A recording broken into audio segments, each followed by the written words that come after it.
Praise the Lord. எனக்கு அன்பான கர்த்தருடைய பிள்ளைகளே, கர்த்தருடைய வார்த்தைகளை கேட்பதற்காக ஆயத்தத்தோடு இருக்கிற உங்களையும் உங்களுடைய குடும்பங்களையும் கர்த்தர் ஆசீர்வதிப்பாராக. வார்த்தையை கொண்டு கர்த்தர் பேசுவாராக. ஏசாயா எழுதின தீர்க்கதரிசனத்தின் புஸ்தகத்தில் 43ஆம் அதிகாரம் 4வது வசனத்தில் வாசிக்கிறோம். நீ என் பார்வைக்கு அருமையானபடியினால் கனம் பெற்றாய். நீ கனம் பெற்றாய். எப்படிப்பா உனக்கு கனம் உண்டாயிற்று? எப்படி உன் வாழ்க்கையில் கனத்தை நீ பெற்றுக்கொண்டாய்? எப்படி அந்த கனத்தை நம்முடைய வாழ்க்கையில் நாம் பெற்றுக்கொள்ள முடியும்?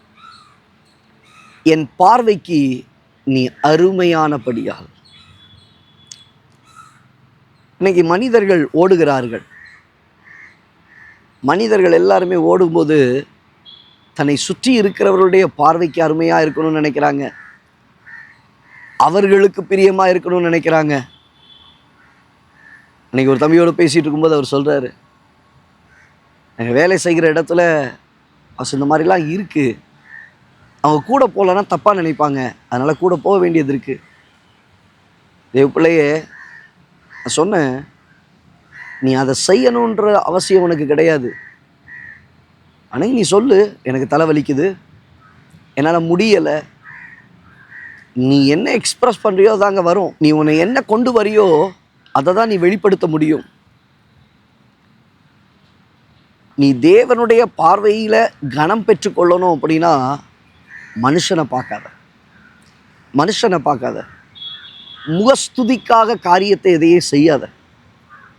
அவங்க என்ன நினைப்பாங்க, இவங்க என்ன நினைப்பாங்க, இவங்க எப்படி நம்மளை யோசிப்பாங்க, இவங்கக்கிட்ட நம்ம காரியங்கள் எப்படியா இருக்கும், அதெல்லாம் நீங்கள் எண்ண வேண்டிய அவசியங்கள் இல்லை.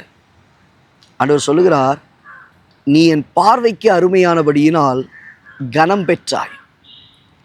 ஏன் பார்வைக்கு நீ அருமையானவளாக இரு, ஏன் பார்வைக்கு நீ அருமையானவனாக இரு.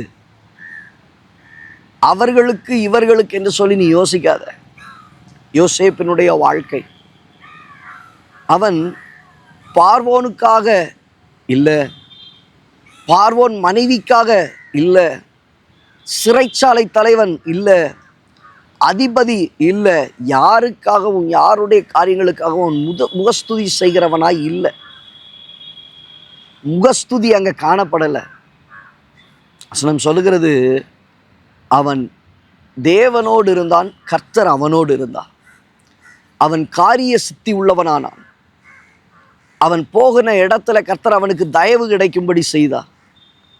அவன் செய்த காரியங்கள் எல்லாவற்றிலும் கர்த்தர் அவனோடு இருந்தார்.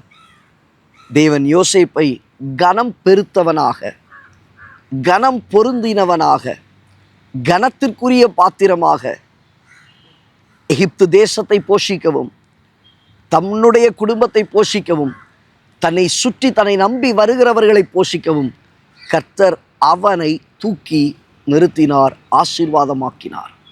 ஆம் தேவ பிள்ளையே, நீ யாருக்காகவும் ஓடாத. நீ கர்த்தருக்காக ஓடிட்டாலே மற்ற எல்லாவற்றிலும் யூ கேன் பி பர்ஃபெக்ட்.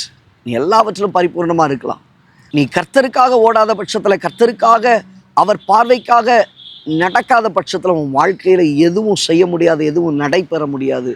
இதை நல்லா புரிந்துக்கோ, இதை நல்லா உணர்ந்துக்கோ. நீங்கள் ஆண்டவர்கிட்ட கேளு, ஆண்டவரே, உம்முடைய பார்வைக்கு நான் கனம் பெருந்தினவனாக இருக்க வேண்டும், உடைய பார்வைக்கு நான் கனம் பெற்றவனாக இருக்க வேண்டும். என் பார்வைக்கு நீ அருமையானபடியினால் கர்த்தர் விரும்புகிற காரியத்தை செய். கர்த்தர் விரும்புகிற காரியத்தின்படி ஓடு, நீ கனம் பெறுவாய். நீ ஆண்டவருடைய பார்வையில் அருமையாயிடுச்சுன்னா கனம் கர்த்தருடைய சமூகத்தில் மாத்திரம் இல்லைப்பா, நீ உலகத்தில் போகிற இடத்துல, உன் குடும்பத்தில், நீங்கள் இருக்கிற இடத்துல கர்த்தர் கனம் பொருந்தினவனாக கர்த்தர் வைப்பா. You will be honored by God, not by a man, not by the world, but by the God. கண்களை முடிச்ச பீபி. நல்ல தகப்பன், இந்த வார்த்தைகளை கேட்டோம்டைய பிள்ளைகளுடைய வாழ்க்கை கர்த்தருக்கு அருமையானவர்களாய், கர்த்தர் விரும்புகிற கனத்தை பெற்றுக்கொள்ளுகிறவர்களாய் இருக்க உதவி செய்யும்.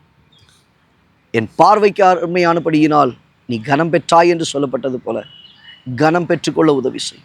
இயேசுவின் நாமத்தில் பிதா. ஆம் தேவ பிள்ளையே, உலகத்தில் இருக்கிறவர்களுடைய முகஸ்துதிக்காக அல்ல, நண்பர்கள், குடும்பத்தார், அந்த முகஸ்துதிக்காக நீங்கள் எதையும் செய்ய வேண்டாம். கர்த்தர் என்ன விரும்புகிறார், கர்த்தர் எதை எதிர்பார்க்கிறார், அவருக்கு ஏற்ற பிரகாரமாய் அவருக்கு அருமையானபடியா நீ கனம் பெறுவாய். God bless you. God bless you.